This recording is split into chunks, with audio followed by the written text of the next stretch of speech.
Bonsoir et bienvenue à l'étude biblique Overcomers Ministry Church de chaque mercredi. Nous sommes ravis de vous avoir avec nous.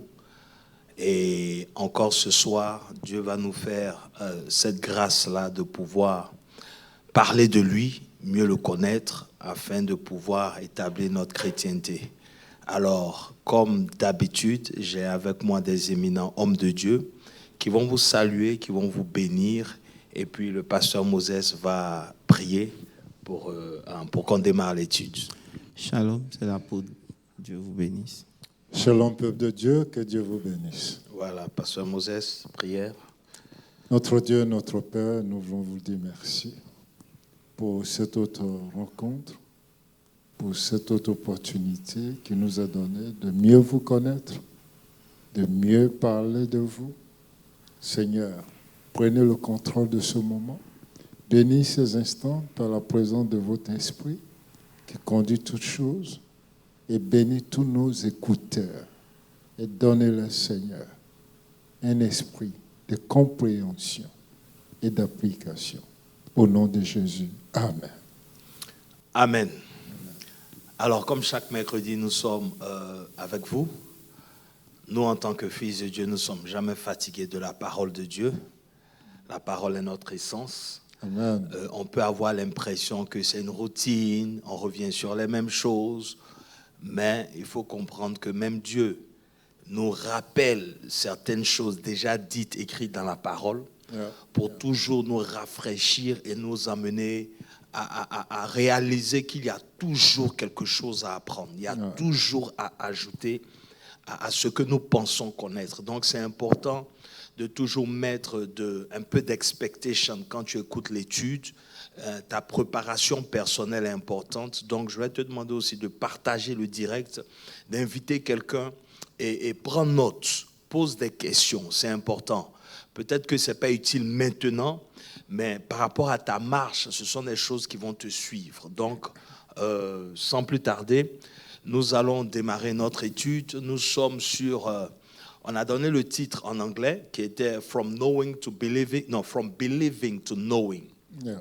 From Believing to Knowing, la traduction peut être de croire à connaître. Yeah. De croire à connaître.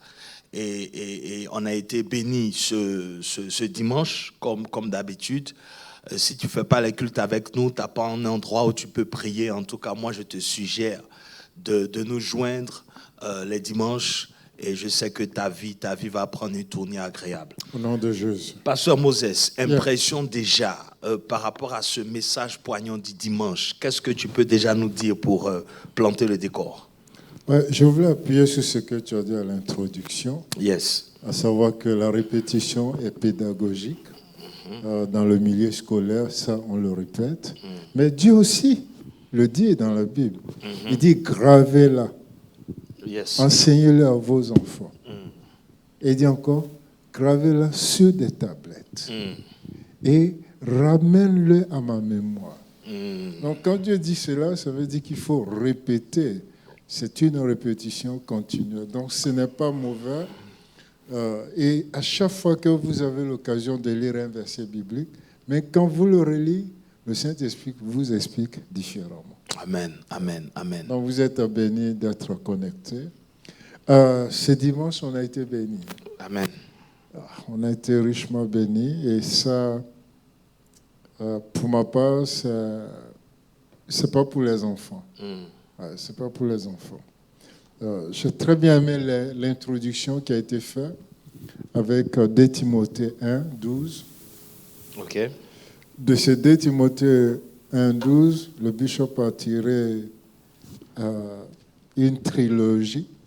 Il dit, je sais, j'ai cru et je suis persuadé. Pasteur Moses, nous sommes entrés dans une trilogie. D'accord. S'il avait plus de temps pour développer ça, comme il a dit lui-même, ça c'est tout un message. Amen, amen. Et nous avons vu par la suite comment le Saint-Esprit l'a conduit.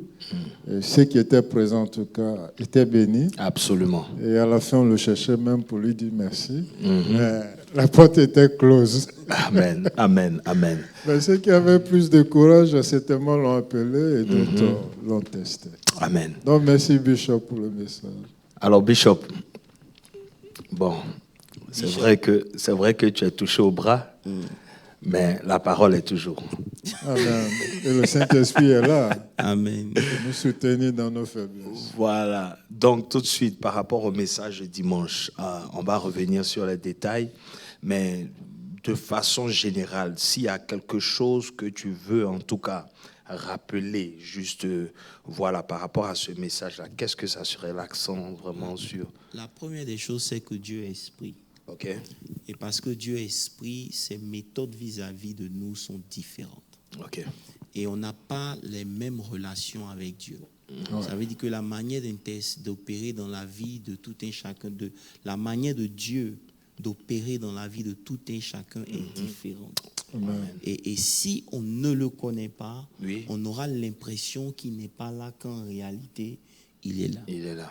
Et c'est pour cela que c'est toujours bon de s'imprégner des histoires des autres pour pouvoir savoir, au moins, voir un peu comment Dieu opère. Que la manière d'opérer avec Abraham était différente de celle d'Isaac. Tout à fait. Et la manière d'opérer avec Isaac était différente de celle de Jacob. Amen. Mais au travers de leur histoire, on peut au moins connaître ce Dieu-là pour savoir qu'il y a des choses que Dieu peut faire et ne pas paniquer dans certaines situations.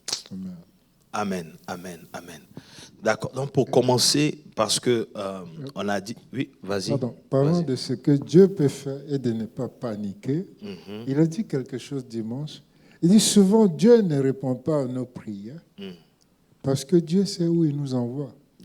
OK. Et comme pour Dieu, c'est une classe où on doit apprendre quelque chose et où il voudra qu'on puisse grandir. Donc, il permet la chose pour que nous puissions tirer l'enseignement et en même temps, il ouvre le chemin pour nous faire sortir. Tout à fait. Et l'introduction déjà est, j'ai envie de dire, révélateur, révélatrice, pardon, parce que déjà le fait de dire que Dieu est esprit, Oui. ça nous emmène à réaliser que nous sommes sur la terre. Oui. On comprend? C'est vrai qu'au début, c'était question de l'esprit, Oui. mais nous avons tout fait, en fait, par ce que nous voyons, nous touchons, par les sens naturels, par tout ce qui est physique. Yeah. Et maintenant, nous avons affaire à un Dieu qui est esprit. Déjà, c'est tout un mystère. Et pour cela, nous sommes obligés d'apprendre à le connaître. Amen. Amen. Et ce n'est pas une quête qui se fait en quelques semaines, j'ai envie de dire même en quelques années. Ça prend toute une vie. Yeah. Ça, comme tu l'as dit, ça prend toute une vie. Quand j'imagine que le père Abraham a marché avec Dieu pendant 25 ans, Yeah. et que 25 ans après, il le rappelle pour lui dire, marche devant ma face et sois intègre. Amen, amen. Après 25 ans d'expérience. D'accord. Donc, apôtre, Oui. tout de suite, bon, il a touché 2 Timothée. Mais on avait commencé aussi par Jean. Jean 8, 31. Je ne sais pas si on peut toucher à ça ou bien tu... Yeah, Ok. Jean chapitre 8, le verset 31. On avait aussi 32. lu 2 Corinthiens 4, verset 13. Yes, Je yes. préfère même qu'on commence avec 2 Corinthiens 13, verset 2 Corinthiens 4, 13. 4, 13. Ok, 2 Corinthiens 4, 13. Nous allons commencer par 2 Corinthiens 4, 13. Nous saluons ceux qui sont parmi nous. Que Dieu vous bénisse. Et n'hésitez pas, si vous avez des questions, vous levez juste la main. Alors, 2 Corinthiens 4, 13. Et comme nous avons le même esprit de foi qui est exprimé dans cette parole de l'Écriture, j'ai cru, c'est pourquoi j'ai parlé. Nous aussi, nous croyons, et c'est pour cela que nous parlons. Amen. Alléluia. Amen. Ça veut dire qu'ici encore, vous voyez une trilogie. Oui. Paul, Il dit, j'ai cru, oui, c'est pour cela que j'ai parlé. parle. Donc, on voit ici que ce qui vient avant qu'on ne parle, c'est ce qu'on croit. Ok. Alléluia. Donc, lorsque quelqu'un parle au travers de ce qu'il dit, on peut définir, on peut voir ceux qui croient ou ceux qui ne croient pas, en fait. Yes. Vous comprenez un peu? Yeah. Donc, nos paroles traduisent l'état de ce qu'on croit, en fait. Tu comprends? Donc, par la connaissance, tu vas voir que les propos de quelqu'un mature, quelqu'un qui connaît Dieu dans une situation, ses propos seront différents. Amen. Parce que ses propos auront pour base la connaissance de Dieu. Et parce qu'il connaît Dieu, lorsqu'il parle, c'est différent. Donc, et c'est par cela qu'on voit que beaucoup sont restés enfants. Paul dit, lorsque j'étais un enfant, Oui. je parlais comme un enfant, n'est-ce pas? Tout à fait. Oui. Et vous connaissez le verset. Oui. Donc, ça veut dire que l'enfant a une manière de parler. L'enfant a une manière de réfléchir. Et lorsque vous devenez mature, par votre manière de parler, on peut déterminer votre maturité. Amen. Parce que c'est ce en quoi vous croyez, c'est ce qui vous pousse à parler. C'est pour ça que la Bible dit que c'est de l'abondance du cœur que la bouche parle. Alléluia. Amen. Pasteur Moses, Oui, qu'est-ce qu'on peut rajouter à ça? c'est assez clair. Parce que, comme il a dit, c'est de l'abondance du cœur que la bouche parle. Et si nous prenons l'exemple des apôtres, nous avons des enseignements à tirer de leur vie, de leur manière de faire.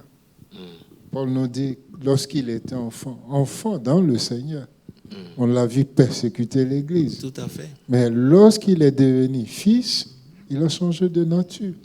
Donc nous aussi, nous sommes appelés à faire de même. Ça veut dire que le même Paul qui allait en mission pour tuer les chrétiens, ça veut dire qu'il croyait en Dieu, mais il ne le connaissait pas. Jusqu'au chemin de Damas, Jésus lui dit, c'est moi que tu persécutes. Il dit, qui es-tu, Seigneur? Il dit, c'est moi que tu persécutes. Donc, on voit que peu importe le nombre d'années qu'on fait dans l'Église, ça ne garantit pas une connaissance authentique de Dieu. Amen. Donc, Dieu doit trouver des moyens pour nous emmener à le connaître. C'est la clé, en fait. Parce que ma réaction dépend de ce que je connais de Dieu. Comme je disais dimanche, souvent, en tant que pasteur, tu dois toujours t'évaluer. Yes. Si tu crois ou pas. Oui, oui. Tu comprends? Si tu crois, dors. Mais si tu ne crois pas, si tu dis que tu crois et que tu n'arrives pas à dormir, c'est un problème. Il ne faut pas qu'on confonde être concerné par quelque chose. Ça veut dire que j'ai une situation, j'ai un projet, je suis concerné par ça, je réfléchis. Mais lorsque mon concern m'empêche maintenant d'avoir la paix, là, ce n'est plus un concern, ça devient autre chose. Ça veut dire que tu peux réfléchir à certains projets que tu as, mais le fait de réfléchir à ces projets ne doit pas t'enlever ta paix. À partir du moment où ta paix est enlevée, c'est que ce n'est plus un concern, ça devient une inquiétude. Yes. C'est une sorte de panique. C'est ça. Donc, j'ai cru. C'est pourquoi j'ai parlé. Oui. En fait, il y a parler et puis parler. J'ai cru. C'est pourquoi j'ai parlé. Nous aussi, nous croyons. Et c'est pour cela que nous parlons. Gloire à Dieu. Ce verset-là est rempli parce que, bon, ce n'est pas le but de notre étude ici. Nous partons de croire à connaître. Et tout de suite, on a dit que c'est en fonction de ce que tu sais de Dieu que tu parles, que tu réagis par rapport à une situation, par rapport à un projet, par rapport à la vie en général. Oui. Donc, par le langage de quelqu'un, l'expression de quelqu'un, on peut déterminer si la personne connaît ou ne connaît pas Dieu. Son niveau de maturité. Vous prenez un exemple avec Daniel et ses compagnons, bien les compagnons de Daniel face à Nebuchadnezzar, la fournaise ardente.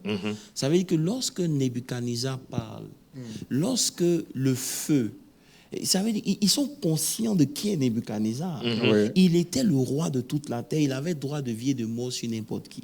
Ça veut dire que ta vie ne tenait qu'à un seul mot de Nebuchadnezzar. Yeah. Mais lui tenir tête, ça veut dire que vous connaissez quelque chose que beaucoup de gens ne connaissent pas. Amen. Voilà. Donc, non seulement ils ont cru, Oui. ils ont connu, Oui. mais ils étaient persuadés. Amen. Yeah. Ça ressort de leurs paroles. Il dit, qui plaise au roi? Notre Dieu que nous servons peut nous sauver. Et même si ne le fait pas. Ils étaient prêts. Est-ce que Ça veut dire que le fait de dire que même s'il ne le fait pas, c'est pas forcément dit qu'ils se disent qu'ils allaient mourir. Yeah. Parce qu'arrivé à un certain moment de maturité, tu comprends que ta vie appartient à Dieu. Yeah.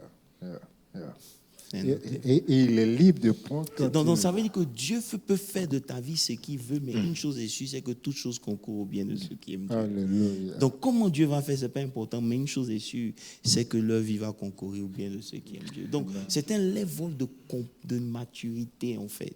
Tu comprends un peu? mais Voilà, même s'il ne le fait pas, Fais pas. en quoi est-ce que Non, parce que, Pasteur Landry, lorsqu'on lit Romains, par exemple, il dit, nous savons du reste que toute chose concourt au bien de ceux qui aiment Dieu. Nous savons, nous connaissons. Ça veut dire que Dieu, les projets de Dieu ne peuvent pas être annulés par un ennemi quelconque. Alléluia. Est-ce que tu comprends un peu? Yes. Donc, ça veut dire que même si Dieu ne nous sauve pas maintenant, mais Dieu va faire quelque chose en tout cas. Je ne sais pas si tu comprends un peu. Parce que nous, on a tendance à voir comment Dieu va les sauver. Ça veut dire que Dieu peut les sauver de deux manières. La première manière, il peut dire à Nebuchadnezzar dit, bon, que c'est pas grave, laissez. Ou bien. Mais ce n'est pas le chemin que Nebuchadnezzar prend, ce n'est pas le chemin que Dieu choisit.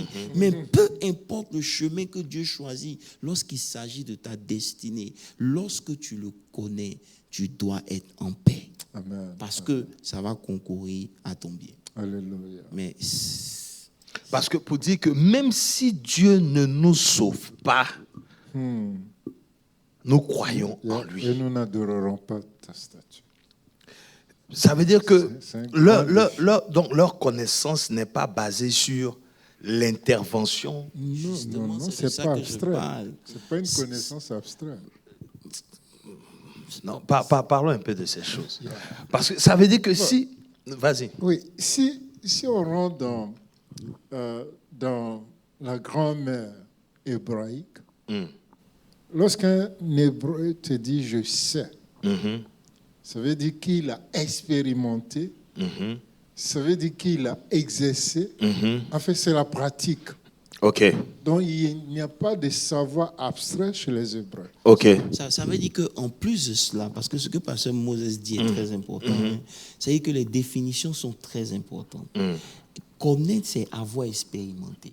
OK. Est-ce que tu comprends? Yeah. Je peux dire que je connais Pasteur Landry parce que je l'ai côtoyé, je l'ai expérimenté. Je sais que quand il s'agit de nourriture, il est très piqué. Ça, je le sais. Est-ce que vous comprenez un peu? Je n'ai pas besoin d'une révélation quelconque. Le fait que je l'ai côtoyé, je connais. Tu comprends un peu? Mais la réalité, c'est quoi? Les Hébreux connaissaient une chose. C'est que Dieu qui les a créés avait un but pour leur vie. Amen. Je ne sais pas si vous comprenez ça. OK. Ça va, on peut même entrer même dans des discussions très profondes. Ça veut dire que Dieu ne nous choisit pas comme nous on choisit les hommes. Est-ce que tu comprends un peu? Okay. Lorsque moi je vais acheter quelque chose, par exemple un habit, je sais que dimanche je dois acheter un habit. Je peux avoir une idée de ce que je veux acheter. Est-ce que vous comprenez un peu? Donc je m'en vais dans des stores. Je regarde jusqu'à ce que je trouve ce que je veux. Mais ce n'est pas comme ça que Dieu fait. OK. Dieu ne se promène pas pour choisir. Vas-y. Quand Dieu choisit, il a déjà toute l'information. Wow. Ça veut dire qu'à partir du moment où Dieu sait qu'il est Dieu, il a toutes les informations sur toi. Exact. Donc si Dieu permet que tu viennes et que tu comprends le mystère de ce Dieu-là, qu'est-ce qui va te faire peur? C'est la partie que tu comprends son mystère. Parce que lui, à son niveau, il te connaît. Il t'a choisi. Maintenant, toi qui traverses ou qui fais face à cette épreuve-là, arriver à réaliser que, qu'il fasse ou pas, il est mon Dieu. Alors que tu es sur le point de perdre la vie là. Qu'est-ce qui t'emmène à ce niveau en fait? C'est connaître. Et moi, je me dis, ces jeunes gens, quand nous prenons au chapitre 1, ils avaient affaire au roi par rapport à... Et ce sont des prisonniers. Ils ont fait deux choix. Okay. Le premier choix, au verset 8 du chapitre 1, ils décident de ne pas manger en désobéissant au roi. Donc déjà là, face à l'eunuque, si on veut, ces tests de foi, déjà les permet de grandir dans leur foi. Parce qu'ils étaient en bon point par rapport à ceux qui mangeaient la viande et qui buvaient le vin du roi. Tout à fait. Alors qu'ils mangeaient que de l'haricot et ils buvaient que de l'eau. Ça, c'est la première expérience. Deuxième expérience, on arrive au chapitre 2, verset 19 à 25 par là. Le roi décide de tuer tous les mages parce que personne n'était capable de lui révéler son songe. Et là, les 4 rentrent en prière. Et Dieu leur révèle cela. C'est là que Daniel va lui dire, non, roi, ce que tu demandes n'appartient pas aux hommes. Aucun homme sur la terre ne peut te donner la révélation si ce n'est que le Dieu qui est dans les cieux. Donc, par progression, moi je vois ici qu'ils ont appris à connaître Dieu depuis leur enfance. Ils ont expérimenté la présence de Dieu dans leur vie bien avant le chapitre 3 et chapitre 6. Je crois que c'est Amen, amen, amen. Donc, ce sont des choses qu'il ne faut pas négliger quand on fait face à une épreuve. C'est-à-dire se rappeler. Le plus souvent, on oublie en fait ce que Dieu a déjà fait aussi. Ça peut nous servir. Mais il y a des épreuves qui viennent, qui n'ont rien à voir avec ce que tu as vécu. Qui n'ont rien à voir avec ce que tu as vécu hier, qui est d'une autre dimension supérieure. Et c'est là où... C'est pour cela que c'est à ce moment qu'intervient la parole de Dieu. Parce que si vous êtes un lecteur de la Bible, si vous avez lu la Bible, vous allez tomber sur des histoires rocambolesques. Est-ce que vous comprenez un peu? Et qu'est-ce que le Saint-Esprit fait? Le Saint-Esprit se permet de nous rappeler les promesses de Dieu. Non seulement les promesses de Dieu, mais l'histoire, afin de nous fortifier. Amen. C'est pour ça Jacques dit de considérer comme un sujet de joie les épreuves dans lesquelles nous sommes, sachant que il y a aussi, nous ne sommes pas les seuls à vivre ça. Il y a des gens aussi qui ont vécu ces mêmes choses. C'est pour ça que notre rapport avec la parole est important. C'est pas simplement pour méditer, mais c'est pour connaître comment Dieu a opéré avec des vies au travers des âges. Amen. Vous comprenez un peu? Donc, quand les Daniel et les compagnons de Daniel prennent une telle position, c'est parce qu'ils ont la connaissance profonde du Dieu de leur Père. Amen. Chose qu'aujourd'hui, nous ne connaissons pas. C'est ça. Vous comprenez? Beaucoup viennent à l'église, on sert Dieu, on fait beaucoup de choses, mais la connaissance profonde de Dieu, on ne l'a pas. Peuple de Dieu, donc voilà, je pense que on va évoluer dans la parole parce que en fait ça nous détermine les priorités que nous devons avoir, tu vois, parce que le plus souvent on veut une intervention et le plus souvent une intervention par rapport à peut-être un homme de Dieu qui a prié pour toi et Dieu a fait, c'est possible. Mais ce dont nous parlons, c'est une expérience personnelle, en fait, qui doit t'emmener, toi, à arriver à un autre niveau de connaissance de Dieu. Amen. Parce que si tu as une situation, c'est une expérience, on prie pour toi, il n'y a pas de problème, tu as cherché de l'aide et tout. Mais il y a des situations dans lesquelles tu n'auras pas d'aide, en fait, de qui que ce soit. C'est-à-dire que Dieu veut t'emmener à une transformation personnelle et le connaître d'une certaine manière ou par rapport à là où il veut t'emmener. C'est là qu'intervient ce que le bishop a dit. Si nous connaissons la parole de Dieu, le Saint-Esprit en ce moment précis va puiser dans les réservoirs que nous avons. Il dit des fleuves d'eau pure, vive, couleront dans ton sein. Donc, les promesses de Dieu vont défiler dans ta tête. À chaque situation de la vie, je vous dis, il y a toujours un verset biblique correspondant. Ça veut dire que pour connaître Dieu, voilà comment Dieu opère, Pasteur Landry. L'une des choses que j'ai remarqué, c'est que notre mentalité veut que Dieu intervienne dans notre situation à tout moment. Alors que Dieu ne veut pas intervenir dans notre situation, il veut nous changer, nous, pour que nous puissions affecter la situation. Alléluia. Très important. C'est en cela qu'on est fort. Parce que beaucoup de gens prient pour que Dieu intervienne. Mais Dieu ne change pas la situation. Il veut te changer toi. Ouais. Parce que tu dois arriver à un niveau où peu importe ce que tu traverses, ça ne te fait pas trembler. Amen. Si tu pleures, si tu trembles, ça veut dire que le processus n'est pas encore fini. Yeah, yeah. Yeah. Wow. Parce que qu'est-ce que Dieu fait? Oui. Il ne te change pas toi, il ne change pas la situation. situation. Il te change toi pour que toi tu affectes Faites la la situation. situation. Ça veut dire quoi? Quand il te touche toi, il fait de telle sorte que tu commences à avoir la paix Yeah. dans la situation. Yes. Donc ça fait que la situation perd son intensité Yeah. dans ta marche. Et quand c'est comme ça, l'ennemi est directement vaincu sans même que tu aies prié. Alléluia. Et quand Dieu permet ça, ça te permet de te connaître aussi toi. Parce que comment tu vas savoir de quoi tu es capable pour affronter la prochaine situation si Dieu ne te permet pas de vivre celle-là?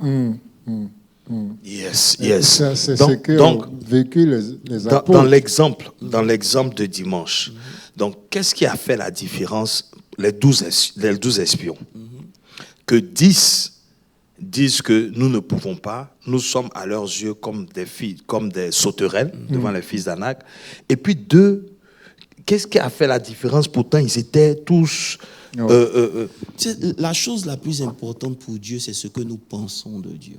Ça veut dire quoi? Ça veut dire que la manière de penser de Dieu affecte nos émotions, affecte notre comportement, nos actions. Ouais. Ça veut dire que ce qui compte pour Dieu le plus, là, c'est ce que tu penses de De lui. lui. Quand tu es calme, ce que tu penses de lui, c'est ce qui compte. Vous allez voir que ces 10 espions avaient une manière de penser qui était différente des autres. Pourquoi? Parce que eux, Josué et Caleb, ils avaient une autre pensée de Dieu. Tu comprends? Donc, ce que tu penses de Dieu, ça affecte toute ta marche chrétienne. C'est pour ça que Dieu travaille sur notre pensée. Parce que telles sont les pensées d'un homme, tel est l'homme lui-même. C'est pour ça que Dieu veut qu'on soit renouvelé, on soit transformé par le renouvellement de notre intelligence. Amen. Pour que notre pensée puisse s'aligner sur qui est Dieu en réalité. C'est pour ça que quand Dieu permet, par exemple, une épreuve, pendant que tu pries pour que tu demandes à Dieu de te changer l'épreuve, d'enlever l'épreuve, il n'enlève pas. Il veut changer ta pensée pour que tu saches que même si je ne suis pas en train de le faire, je suis avec toi. Et ce que tu dis est tellement frappant dans la vie d'Anne. La situation d'Anne n'a pas changé comme ça, jusqu'à ce qu'elle-même change de pensée. Chaque année, elle partait à Shiloh, elle priait. Mais l'année où sa pensée a changé, sa prière a changé et sa situation aussi a changé. Mais Pénina est restée égale à elle-même. C'est ce que je comprends. Donc Anne, en fait, on est en train de toucher le connaître. Ouais. Donc ça veut dire que le connaître va se faire, bien sûr, on demeure dans la parole, et ça va se faire aussi par les expériences que j'ai envie de dire que nous réussissons.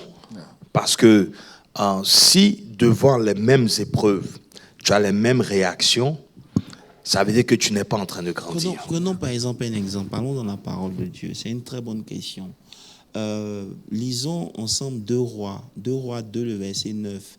La Bible dit concernant l'histoire d'Élie et d'Élisée, où Élie demande à Élisée, qu'est-ce que tu veux? Et Élisée lui dit, je veux la double portion. Maintenant, il ne lui dit pas, va à l'école. Il dit, si tu arrives à me voir.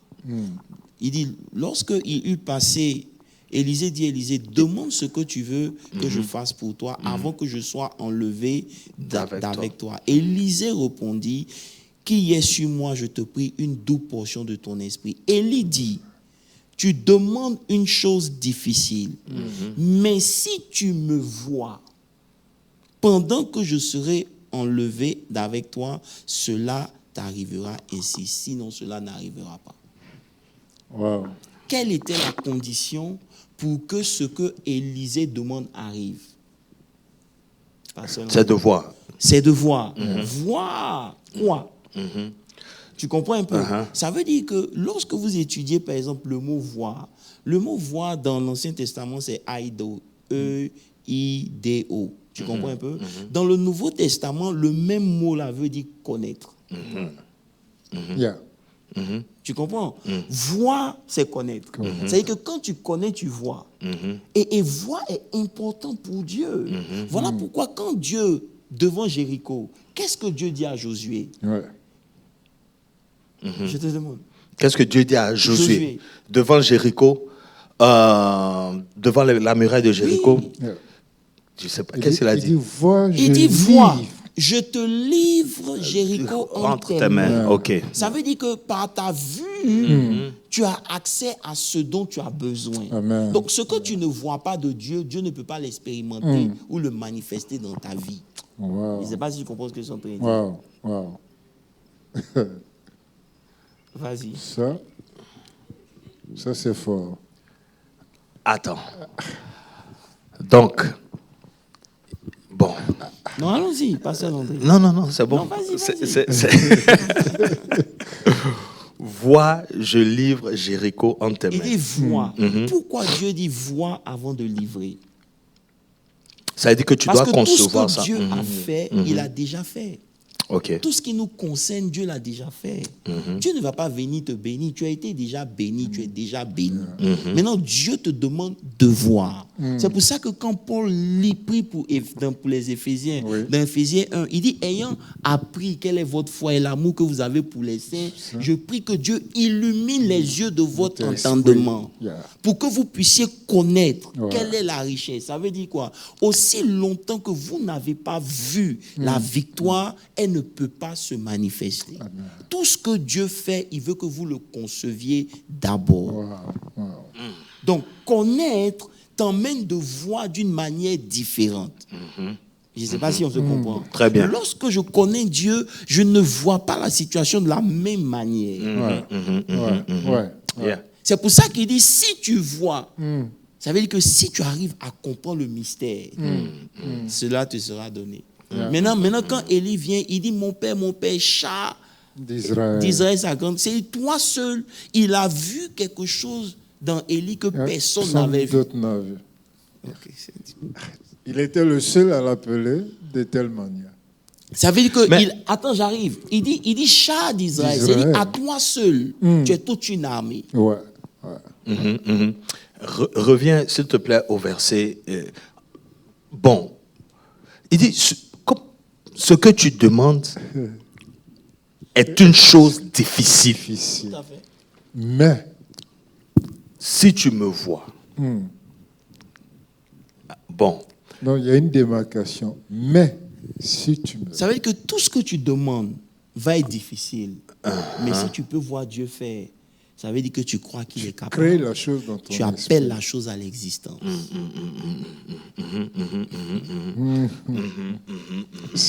Donc. Pasteur Landry, ça va? Non. Dites amen, parce que je suis en train de vous aider à comprendre certaines choses, n'est-ce pas? Non, mais, c'est une chose difficile. Ça veut dire que... Il y a une expérience bizarre d'une dame. Je ne sais pas si on peut parler de ça. Ça peut nous aider. La dame avait besoin d'une certaine somme. Okay? Et l'homme de Dieu prie pour la femme et lui dit de regarder dans son esprit la somme. Et la femme, elle sort, elle va à son travail, quelqu'un lui apporte un colis qui contient exactement la somme dont elle avait besoin. C'est ce que certains appellent visualisation et tout. Ça veut dire que poussons encore, pour expliquer là où on est. Lisons Jean 3, verset 3. Jésus dit à Nicodème, il dit, en vérité, je te dis, si un homme naît de nouveau, il ne peut voir le royaume des cieux. Ok. On est d'accord? Oui. Il dit, il ne peut voir le royaume des cieux. Mais attends, le royaume des cieux, il est où? Il est spirituel, n'est-ce pas? Maintenant, regarde ce que Jésus dit dans Luc 8, le verset 10, quand il parle à ses disciples. Il dit, il leur répondit, il dit, il vous a été donné de connaître les mystères du royaume. Donc, ça veut dire que celui qui connaît les mystères du royaume, il voit le royaume. Ok. Je ne sais pas si tu comprends un peu. Très bien. Ça veut dire que voir, c'est connaître. C'est que ceux du peuple qui connaîtront leur Dieu, ils agiront avec fermeté et ils feront des exploits. Pourquoi? Parce qu'ils connaissent leur Dieu. Donc, ils voient Dieu d'une manière différente des autres. Toute l'armée d'Israël voyait en Goliath un géant. Tout à fait. Qu'est-ce que David a vu? David a vu un incirconcis. Ça a changé le cours du combat. Ça veut dire que devant l'adversité, ce que tu vois détermine l'issue du combat. C'est pour ça qu'il est important d'étudier la parole de Dieu afin que notre vision soit alignée sur Dieu. Pour que devant l'adversité, tu vois ce que les autres ne voient pas. Amen. C'est ce qu'on a vu hier. Il se rit de l'adversité. Vous vous rappelez du verset? Le dimanche. On a parlé de ça. Yes. Où il rit même. Il voit l'adversaire venir et puis il rit. Les ennemis. Pourquoi il rit? Parce qu'il sait, il connaît. Amen. Ça nous emmène à réaliser quelque chose, apôtre, parce que je retournais à Genèse quand les yeux se sont ouverts. Et donc, ça veut dire que ce qui va nous empêcher de voir, c'est ce que nous sommes en train de voir. OK? Mais pour qu'ils lui disent, ce que tu demandes est difficile, mais si tu me vois, ça veut dire que ce qui s'est passé a tellement affecté notre conception, notre vision, que maintenant, parce que ici, c'est tellement profond. Pourquoi? Parce que, apôtre, tu veux quelque chose ou tu te demandes, est-ce que ça existe dans le spirituel, en fait?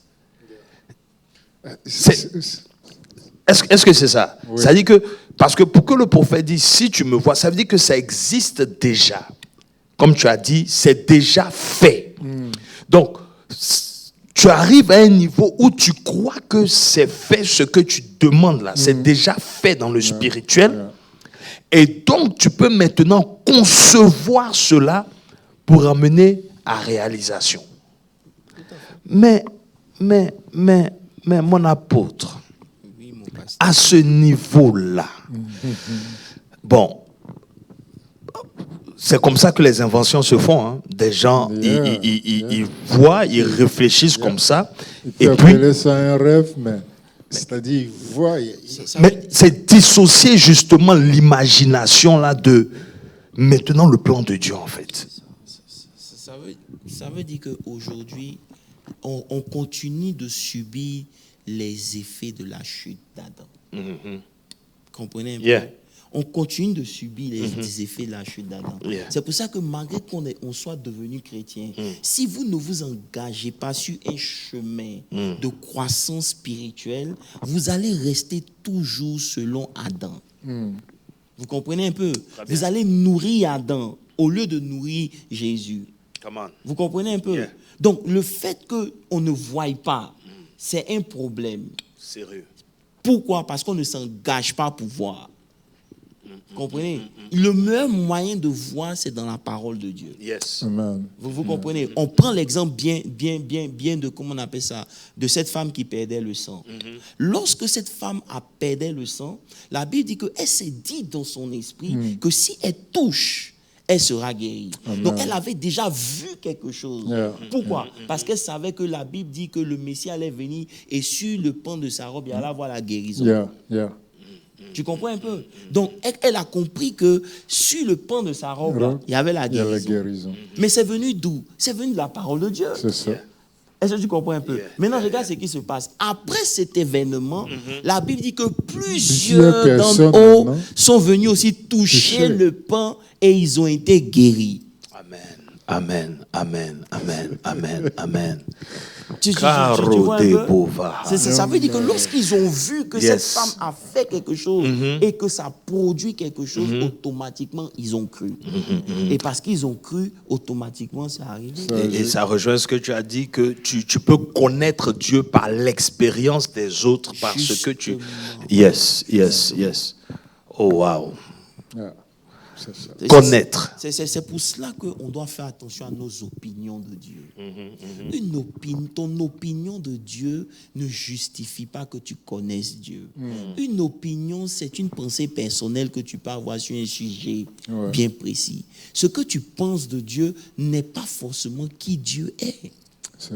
C'est pour ça qu'il dit, vous connaîtrez. Ça veut dire que la vérité est accessible. Mais il faut payer un prix. Il faut demeurer dans la parole afin de connaître. Il est en train de parler à des Juifs. Et il parle à des Juifs. Oh my God. Des gens qui récitaient la parole. Mais oui, c'est des gens qui, voilà, ils avaient la Torah, ils sont nés juifs.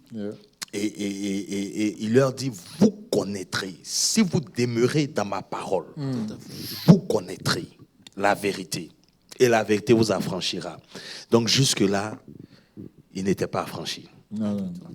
Parce que justement, être d'Abraham, c'était une bonne chose. Mais il y avait une fille d'Abraham qui était courbée pendant 18 ans.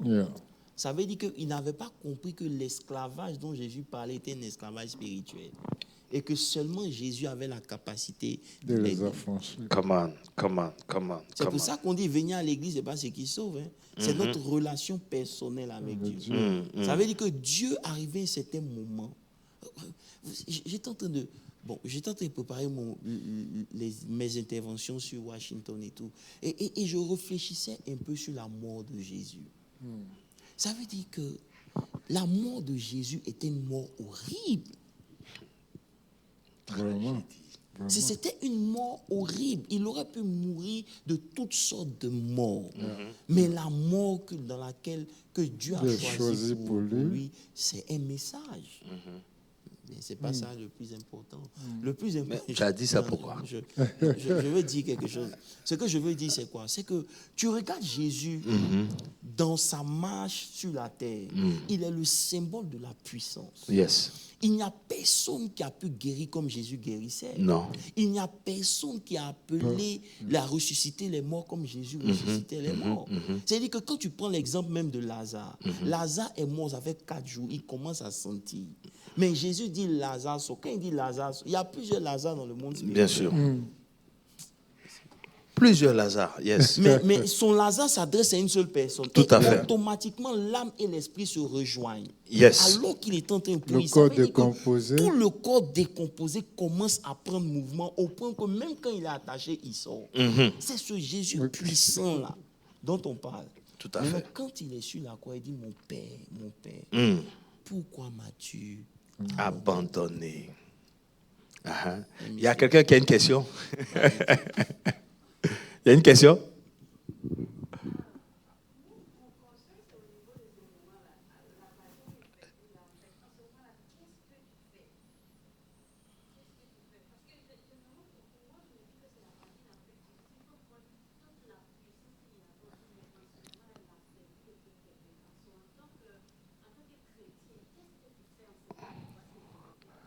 Et c'est la partie la plus importante. Pourquoi? Parce que pour nous, c'est une leçon. Ça veut dire qu'on va prétendre à l'église. On va prétendre avec nos amis. Mais Dieu va nous emmener à un niveau où tu vas dire Dieu, où tu es. Parce qu'il va te dépouiller de tout ce que tu pensais être important pour toi. En fait, c'est ce que je dis. La mort de Jésus est une leçon pour nous. C'est une leçon pour nous enseigner une chose que je ne voulais pas dire, mais comme tu insistes, c'est que la chair doit mourir de façon brutale. La chair est difficile à tuer. C'est tout ce que je peux dire. Mon père. C'est-à-dire que la chair ne doit pas mourir avec amusement. Nous considérons la chair comme notre ami, mais sa finalité, c'est la tombe. Yes. Elle veut que nous aussi, on aille et qu'on meure. Yeah. Et nous, on joue avec ça. Donc Dieu dit non, il faut que je leur montre par ta mort que la chair doit être crucifiée de façon violente. Celui qui plaisante avec sa chair, il décrit ou bien il a déjà déclaré sa mort. Ce n'est pas du jeu. La chair est condamnée à mourir. Alléluia. Amen. Yeah. Question? Pas de question? OK. Il y a un temps de réflexion. par rapport à la brutalité de la mort de la chair. Yeah. Alléluia. Mais Ça veut dire que tu peux plus... Et c'est ça qui fait qu'on n'arrive pas à transcender, en fait. Parce que la chair a encore trop de poids dans notre vie. Est-ce que tu me suis? Parce que pour que des gens puissent dire, si Dieu même ne fait pas, ça veut dire que le chair ne peut pas parler. Le chair ne peut pas s'exprimer. Parce que la chair a peur. Je ne sais pas si vous comprenez. non, je n'ai pas bien compris. Si Dieu ne fait pas. Ça veut Devant dire la que foule, quand eux, ils disent que même si Dieu ne fait pas, OK. ça veut dire que Oh, OK. c'est Je pas vois. une expression de la chair. Tout à fait. Tout La à chair fait. va te dire non, il faut laisser. Tout à Mon fait. cher, il faut te sauver. Hein. Toi-même, tu sais qu'ici, là, c'est dangereux. Et puis, de toute façon, cette vie chrétienne, là, Dieu, on est tous. Il faut aller doucement. Hein. Tu vois, la chair est faible. Tu vois, apôtre, c'est une dimension justement de l'éternité. La pensée de l'éternité quelque part.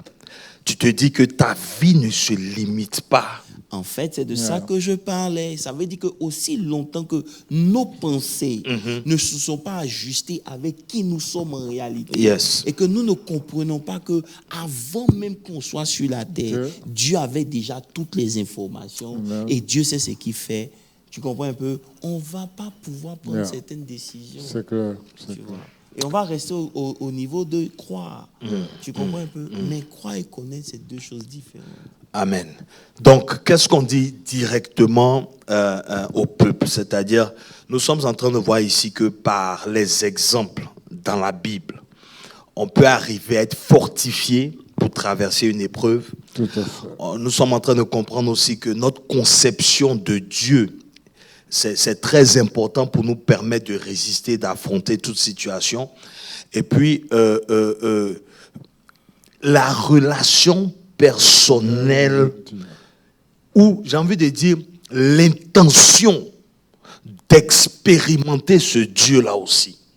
Et de comprendre que ça ne sera pas facile, dans une aisance, dans une complaisance, et que tu arrives à une dimension spirituelle. Parce que ce qu'on a dit par rapport à Élisée, ça peut paraître simple. Hein? Si tu me vois partir. Donc moi, dans ma réflexion actuellement, c'est pourquoi il dit si tu me vois, je suis avec toi. Je te vois. Maintenant, tu me dis que si tu me vois être enlevé. Nous sommes en train de parler de quoi là? On dirait que cette partie-là t'a fatigué. Non, jusqu'à présent, ça me trouble. Parce que, amen, on marche ensemble et tu me dis que si je te vois partir, je peux avoir quelque chose. C'est pour ça qu'il faut, comme on a dit, il faut étudier les mots.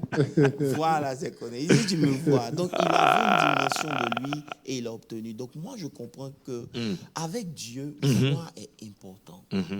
Dieu appelle Abraham. Il dit, regarde, vois, regarde les étoiles, regarde le sable. Ça sera ta position. Il dit, tant que tu n'as pas vu, tu n'as pas encore conçu, il me sera difficile d'obéir ou bien d'agir dans ta vie. Parce que ce que tu vois, c'est ce que tu connais en fait, selon le monde, la Bible. Même Joseph. Pareil. Aujourd'hui, qu'est-ce que tu vois? Si tu demandes, c'est un chrétien aujourd'hui, qu'est-ce que tu vois? Tu vas voir que Dieu n'est même pas dans sa conception ou dans sa vision de sa propre destinée. Donc ça veut dire qu'il n'a pas une vision claire de ce qu'il est selon Dieu. Ok. Donc ça c'est. Oui, même pour posséder la terre, il lui dit de regarder du nord au sud et de l'ouest à l'est. Pour posséder. Donc avant d'aller en conquête, tu regardes, tu vois, tu conçois et puis tu... Alléluia. En tout cas, chaque combat, ce que tu vois est très important. Maintenant, ce que tu vois est basé sur ce que tu connais. Tu comprends un peu? Par exemple, lorsque tu connais les mathématiques et tu sais que, bon, tu as un examen, parce que tu comprends les maths, tu vois que tu as déjà réussi.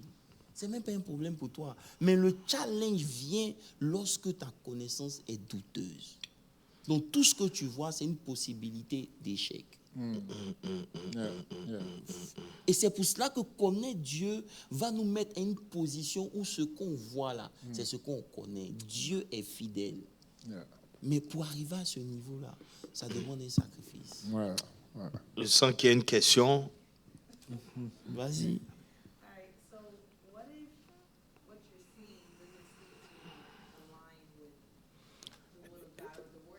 Et si ce que tu vois ne s'aligne pas à la parole de Dieu? Si ce que tu vois ne s'aligne pas à la parole de Dieu, c'est que tu ne vois pas bien. Donc toi-même, tu sais que ça ne s'aligne pas. Ou bien je n'ai pas bien compris ta question.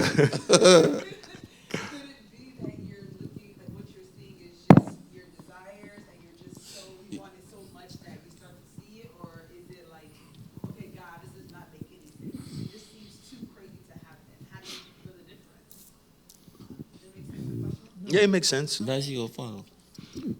Bon, c'est vrai que tu peux voir, et Dieu peut te montrer des choses qui dépassent ton entendement. Mais ça va toujours être pour sa gloire, en fait. Je veux dire, c'est toujours lié à ta mission pour lui. Mais si ce que tu vois, toi-même, tu vas savoir que ça n'a rien à voir avec que ça soit l'évolution du royaume ou bien de... Ça n'a rien de... Où Dieu peut se glorifier, en fait. You know? C'est pour ça que toi-même, tu as dit, et si ce que tu vois n'a rien à voir avec Dieu ou bien n'est pas conforme à la parole de Dieu. Ça revient encore à connaître Dieu. It's always like that. Tu vois? Je donne un exemple. Marie reçoit un ange qui lui dit qu'elle aurait un enfant alors que c'est une fille vierge. Elle est juive, elle ne peut pas avoir d'enfant avant le mariage et tout. Qu'est-ce qu'il lui dit en ce moment-là? Que c'est vraiment Dieu qui est en train de lui parler. Tu vois ce que je veux dire? Mais quand tu lis plus tard, tu comprends que Marie était une servante de Dieu. Ça veut dire qu'elle avait déjà cette notion de Dieu qui fait que quand elle voit un ange, elle sait que c'est un ange de Dieu. Vous savez qu'en Israël, les anges étaient fréquents, en fait. Tu vois, c'est ce que je suis en train de dire. C'est-à-dire qu'on n'est pas encore arrivé à un niveau de connaissance où Dieu même va se sentir à l'aise d'opérer dans notre vie comme il l'aurait aimé opérer. Parce que pour pouvoir permettre à Dieu d'opérer et être à l'aise avec nous, pour nous montrer, il dit qu'assurer cela à Abraham. Abraham, puisqu'il doit enseigner cela. Voilà, je veux faire quelque chose, mais Abraham est déjà parmi nous, donc on ne peut pas lui cacher un certain nombre de choses. Donc la chose la plus importante pour moi, c'est comment faire pour parvenir où il est. Et c'est là que le sacrifice commence. Parce qu'une fois que tu te sacrifies dans le but de vouloir plus de Dieu, Dieu va se laisser trouver. Amen. En fait, pour m'allier un peu sur sa question, quand elle a posé la question, je voyais un peu l'image de Gédéon, qui avait une autre conception de sa personne, de sa famille et même de sa nation. Sa conception ne s'aligne pas sur la conception de Dieu. Dieu dit qu'il est vaillant, héros, mais lui... Maintenant, moi je vais répondre maintenant à sa question. Ça veut dire que c'est dans le temps que les choses de Dieu et les choses de l'homme se séparent. Lorsqu'une vision est de Dieu, peu importe la situation dans laquelle tu es, cette vision va toujours te procurer de l'espoir. Amen. Amen. Elle vient te donner même de supporter. C'est pour ça que Dieu nous parle par vision. Amen. Lorsqu'il te donne la vision, c'est un prélude de l'épreuve. Tu comprends? Il sait que tu vas traverser l'épreuve. Donc la vision te donne de supporter l'épreuve. Mais lorsque c'est une vision que toi-même tu as créée, okay? Dès que l'épreuve vient, la vision change en même temps. Est-ce que tu comprends ce que tu as dit? C'est-à-dire que tu sors de la vision avant même que ça ne te dure pas dans le mauvais rêve. Tu dis, ah mon cher, c'est ce que je voulais, mais la volonté de Dieu est différente. Mais quand c'est quelque chose que Dieu a mis dans ton esprit, ça devient comme un fardeau. It's a burden. Tu ne peux pas laisser ça tomber. Tu ne peux pas, parce qu'aujourd'hui c'est difficile, tu vas arrêter. Non, même quand tu veux arrêter, Dieu utilise ça pour te faire avancer. Amen. C'est ça. C'est en cela que tu peux voir la différence. Parce que beaucoup de gens vivent par convoitise. Vous comprenez? Même, on laisse même Dieu, ok? Voilà, papa JB, par exemple, j'ai appris que papa JB fait un tel boulot, il a 200, 300 000 $ l'année. Quand j'entends son témoignage, automatiquement, j'ai envie de faire ça. Il y a une convoitise qui naît. Maintenant, le seul problème, c'est que si ça reste au niveau de je veux, c'était juste une convoitise. Mais lorsque je commence maintenant à lui demander qu'est-ce que tu as fait et que je commence à payer le prix, ça switch. Donc Dieu souvent, pour trier un peu nos comment on appelle ça, nos désirs, il permet des épreuves, il permet que ça dure pour que tu puisses décider, bon là, c'est bon, hein. Mais quand ça vient de Dieu, maman, peu importe l'épreuve dans laquelle tu es, c'est cette vision-là même qui te donne de continuer la marche. Alléluia. C'est pour ça que Dieu nous parle par révélation. Il t'a révélé qui tu es, pour que lorsque tu traverses ce que tu vis ne puisse pas t'emporter. C'est pour ça que Dieu parle par révélation. C'est pour ça que lorsque tu as la révélation, tu n'attends pas que la chose finisse avant de te réjouir. Mais tu peux te réjouir pendant que tu traverses la chose. Parce que tu sais que c'est important que tu passes par là parce que tu t'en vas de l'autre côté. C'est pour ça que quand Jésus crie « Mon Père, mon Père », mon Père ne dit rien parce qu'il sait qu'après ça, il y a la résurrection. Il y a la résurrection. Et quelle résurrection encore? On va parler de ça un jour. Oui, papa JB.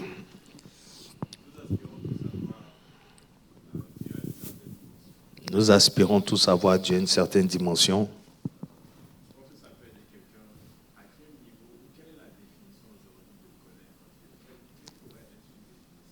Quelle peut être la définition de connaître Dieu? Très bonne question. Ok. C'est tout? C'est la question, c'est fini?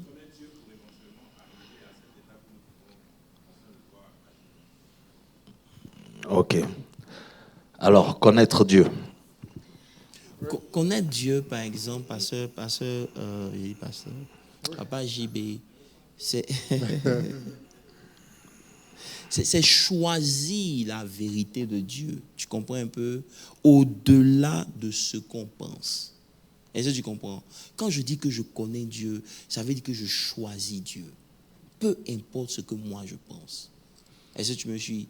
J'essaie de simplifier. Tu as une question simple, non? Ça veut dire que lorsque je dis que je connais Dieu, je choisis Dieu. C'est tout. Tu comprends? Parce que ça, croire souvent, on vient avec certains doutes. Mais connaître, ça enlève tous les doutes. C'est faux? Non, c'est clair. 1 + 1 = en Chine. Et ça, aux États-Unis, c'est la même chose. Il n'y a pas de doute. Donc, connaître Dieu, ça va, c'est enlever tous les doutes concernant la personne de Dieu. C'est pour ça que Paul dit que s'il y a une chose que Dieu ne peut pas faire, c'est mentir. Dieu ne peut pas mentir.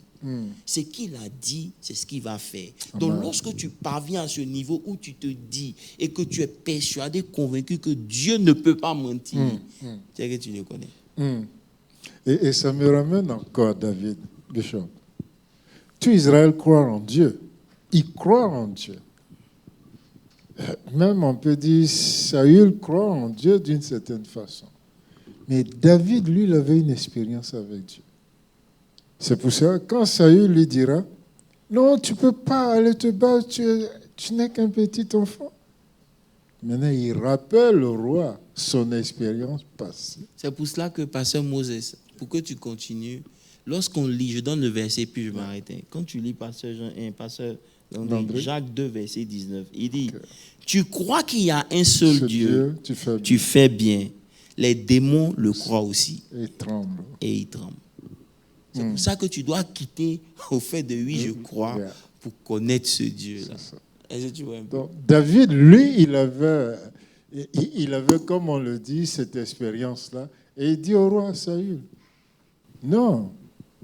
Il dit, il dit, ton serviteur, lorsqu'il paisait les troupeaux de son père. Donc, il lui rappelle l'expérience qu'il a vécue, comment Dieu intervient. Et il dit, à la fin, le Dieu qui m'a sauvé de l'ours et du lion me sauvera aussi de cet incirconcis. Et c'est là maintenant, Saül va lui dire, va, que l'Éternel te sauve. Amen. Ça veut dire que Papa JB, connaître Dieu, c'est ne pas raisonner avec Dieu. J'ai remarqué qu'à chaque fois que je suis en train de raisonner avec Dieu, c'est que j'ai des doutes.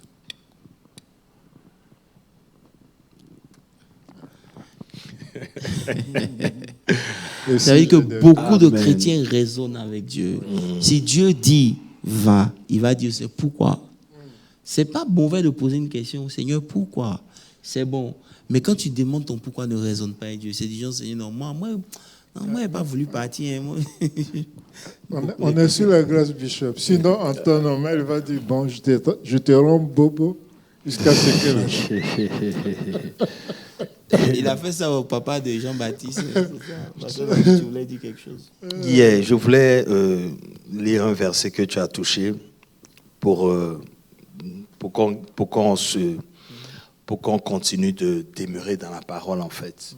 Parce qu'il dit, 1 Corinthiens 10, versets 10 et 11, il dit, ne murmurez point comme murmuraient quelques-uns d'eux qui périrent par l'exterminateur. Ces choses leur sont arrivées pour servir d'exemple. Et elles ont été écrites pour notre instruction à nous qui sommes parvenus à la fin des siècles. Ça a tout dit. C'est dit. Ça veut dire que Dieu a pris le soin que tout ce qu'ils ont expérimenté soit écrit. Pour que nous soyons instruits pour arriver. Et pourquoi Dieu permet que maintenant, on ait ces connaissances, cette instruction, ces expériences? Parce qu'eux, à leur temps, ils n'avaient pas ça. Yeah. Et c'est pour cela que notre jugement sera sévère. Oui. Ce sera sévère. Oui. Mais, comme tu as dit, ces choses ont été écrites pour nous instruire. Il est temps pour nous de retourner à lire, à s'inspirer de ce que les autres ont vécu, pour fortifier notre foi et puis éviter leurs erreurs. Voilà. C'est-à-dire, il faut s'efforcer à lire la Bible. Il n'y a rien à faire. Nos exemples sont dans la Bible, en fait. Rappelle-toi, la chair ne meurt pas facilement. Il faut tuer la chair. En lisant. À chaque fois que tu veux lire, ils vont te dire, mon cher, dors. À chaque fois que tu veux prier, tu es fatigué. À chaque fois que tu veux prier ou bien méditer, il y aura ton téléphone, il y a Facebook, ou bien il y a un message d'un de tes amis. Ça ne va pas changer. On est en train d'avancer, ça devient encore pire. Ça fait que prier est un combat. Donc, apôtre, tu peux clôturer la prière et puis on se voit pour certains vendredi, pour d'autres dimanche et pour les autres mercredi prochain. Voilà, merci. On va prier. Seigneur, merci pour ta grâce. En ces quelques mots, nous avons voulu aussi aller en profondeur pour nous positionner. Éternel, connaître Dieu, c'est voir Dieu dans une dimension supérieure à nos pensées, une dimension supérieure à nos raisonnements. Connaître Dieu, c'est élever notre pensée de Dieu au-delà de tous les doutes et les inquiétudes que nous avons. Seigneur, aide-nous à parvenir à ce niveau-là, afin que notre foi soit ancrée sur une connaissance véritable de Dieu. Tu dis que la paix et la grâce vous soient multipliées par la connaissance. Seigneur, la connaissance multiplie la paix, la grâce, multiplie les choses que Dieu a pour nous.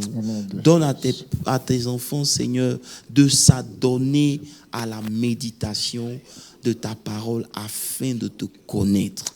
Toi, le seul et véritable Dieu. Père, nous te bénissons. Merci de bénir tes serviteurs. Bénis tous ceux qui étaient présents ce soir et qui vont nous suivre en ligne ou qui nous ont suivis. Que ta grâce surabonde sur cette église.